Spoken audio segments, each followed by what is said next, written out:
without being able to seek redress. Justice lies between these two and is accepted not as being good in and of itself, but as having a relative value due to the inability to do wrong. All right. And for further reading about this, which I'll assign Ralph Waldo Emerson for some more American authors, and Henry David Thoreau have some interesting points to bring towards this as well. But, and as you can see here, on one hand, there's suffering injustice without redress. On the other hand, there's committing injustice without punishment. All right. Now, Lacan would argue that this is the best state over here. Who agrees with him? No? No one in here? Okay, good. Socrates didn't agree with him either, okay? But would you agree that no one wants this? Okay. Now, think about this. You don't have to answer it now. But are there any areas in our modern and current world where we see this happening? Don't answer. Just keep that in mind. Okay. As we already know, Socrates was more in favor of, yes, justice. Each agrees to refrain from injustice, right? Getting back to our social contract. And the fact that it's a contract, although it is not written down, it does share traits of a republic. Mm-hmm. Yes. Yes, indeed. Now, this is the question for you, though. Does democracy reflect the value of human beings? Kevin? Yes, because it values each person's voice in the day. Right?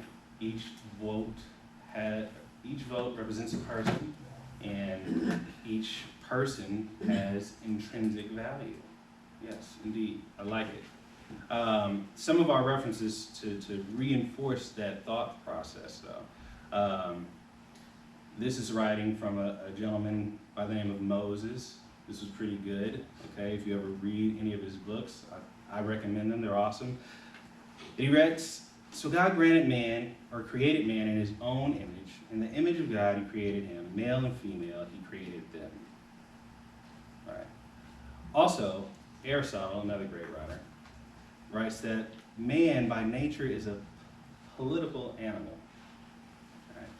All right. Confucius, he goes further and says, do not do to others what you would not have them do unto you. Does that sound like anything familiar that anyone's heard before in here? The golden rule. Lovely. And it would go like what? Do unto others as you would want unto you. Amen to that. And this is also echoed in Mark 12:31, where Jesus is quoted as referring back to Leviticus 19:18, and that is to love your neighbor as yourself. Community. Okay. So, to wrap it up, we explored the development of democracy and representative government. We reviewed a few key terms. We also discussed the role of the individual in society, and we traced the development of Western political ideas of rule of law and the illegitimacy of tyranny. So, questions for you. Well, let's see. What is the rule of the few? Frank? Oligarchy. Awesome. Let's see. Ashley, Weary. What's so wrong with tyranny? What's wrong with tyranny? Tyranny is that it's harmful to people. Got it. I like it. Any other thoughts on tyranny? Like, who in here would champion tyranny? No fans of tyranny here? No. Okay.